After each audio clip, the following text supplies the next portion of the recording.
Oke, assalamualaikum warahmatullahi wabarakatuh. Berjumpa lagi di Asa Studio. Kali ini ada Barbie Howell, ya Barbie Howell yang sekarang lagi bimbingan dalam penulisan proposal dalam seni lukis, ya seni lukis. Barbie Howell ini angkatan 2022. Barbie juga mengambil paket seni lukis yang pertama seni lukis konsep dan seni lukis karakter. Kedua mata kuliah paket tersebut Barbie mempunyai kemampuan ataupun ekspresi secara personal dalam wujud karya. Nah, kali ini kita akan membahas bagaimana wujud karya yang akan ditampilkan dalam karya akhir nantinya dalam bentuk karya surrealistik yang tentunya akan kita bahas kali ini.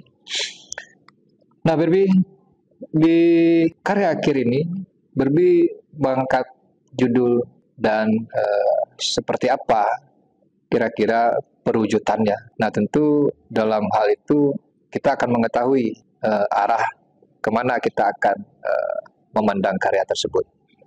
Oke, pertama. Terima kasih sebelumnya Pak.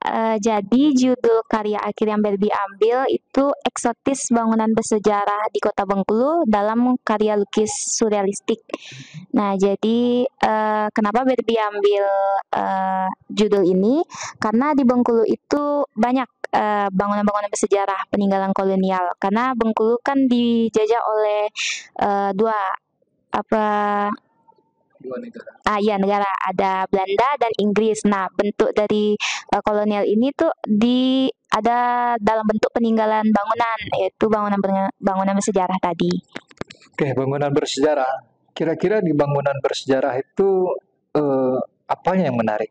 Sehingga Barbie ingin mempersoalkan ini menjadi sebuah edukasi atau pengetahuan baru bagi masyarakat, baik itu masyarakat di Bengkulu sana atau masyarakat secara luas di Sumatera atau lebih luasnya lagi itu di negara secara cagar budaya tadi mungkin menjadi informasi yang penting di Indonesia ini.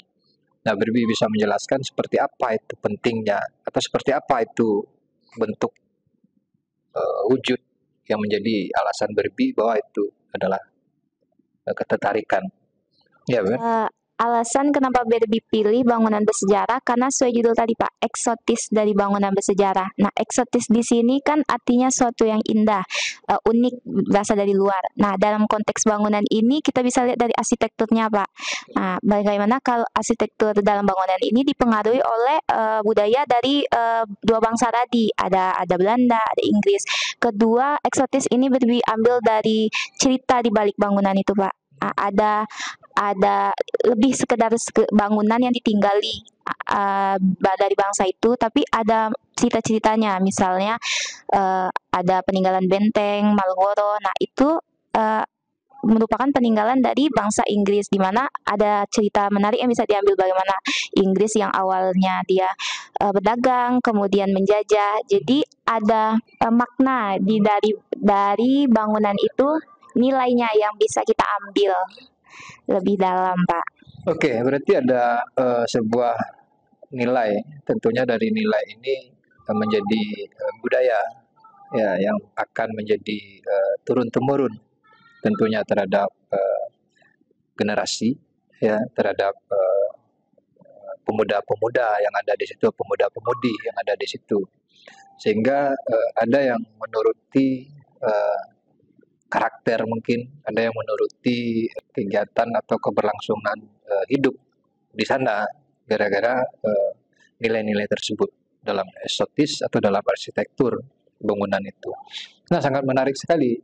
Ini karya akan diciptakan dalam bentuk surrealistik, ya surrealistik. Tentu ada bentuk-bentuk yang akan dideformasi nantinya, ada gangguan bentuk yang tidak seperti wujud aslinya lagi. Tapi dia masih memperlihatkan bentuk-bentuk yang mewakili objek tersebut, seperti bangunan, arsitektur, mungkin juga ada makhluk yang seperti tumbuhan yang menjadi sejarah di bangunan tersebut, dan mungkin ada kehidupan yang menjadi aksentuasi terhadap karya tersebut. Misalnya kehidupan yang dahulunya primitif. Misalnya kehidupan yang dulunya ada penyiksaan, atau kehidupan yang banyak sekali itu saya rasa di dalam sebuah sejarah atau dalam sebuah bangunan itu. Karena bangunan itu terjadi atau dibentuk itu atas keperluan.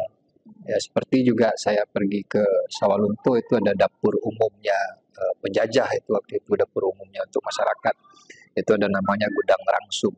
Itu tempat penyimpanan seluruh makanan, beras, gandum, dan seluruhnya di situ, dan dimasak, kemudian disebarluaskan kepada masyarakat pekerja tambang di Sawalunto itu. Dan itu menarik sekali.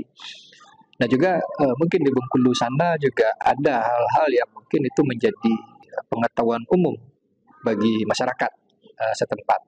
Nah ini yang akan penting sekali untuk bicarakan nantinya, baik di dalam kata-kata maupun di dalam visual tanpa kata.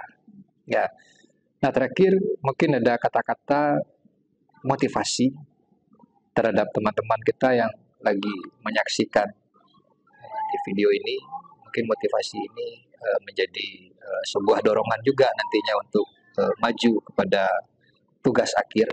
Kata-katanya kalau untuk Berbi jangan terlalu banyak dipikirkan, terus maju, hadapin aja masalahnya karena bakal selesai juga. Oke, itu dari Berbi Howell. Berbi Howell akan menjadi sebuah harapan saya tentunya sebagai pembimbing, dan juga 2 semester saya menghadapi Berbi Howell ini dalam mata kuliah seni lukis konsep dan seni lukis dasar. Tentu dari hasil-hasil yang sudah diperolehnya ini adalah mencerminkan bahwa kemampuan itu tentu ada proses yang panjang, dan tentu dalam proses itu akan dibuktikan dalam 10 karya nantinya di tugas akhir, dan kita pamerankan di Ibn Zani Usman atau Adin Kahar di Fakultas Bahasa dan Seni Universitas Negeri Padang. Oke, Assalamualaikum warahmatullahi wabarakatuh.